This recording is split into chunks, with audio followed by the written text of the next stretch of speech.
Action. Baahubali సినిమాలో మంచి talk సంపాదించుకున్న రోల్ శివగామి. ఇందులో రమ్యకృష్ణ తన నటన హావభావాలతో అందరి మన్ననలు పొందిన సంగతి తెలిసిందే.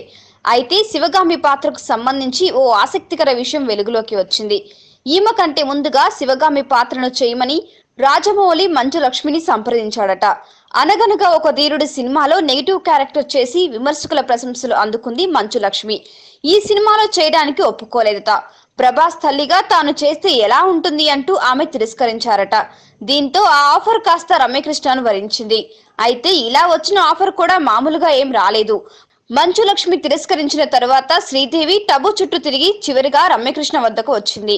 దీంతో ఇప్పుడు ఆమెను శివగామిగానే ఎక్కువగా పిలుస్తున్నారు.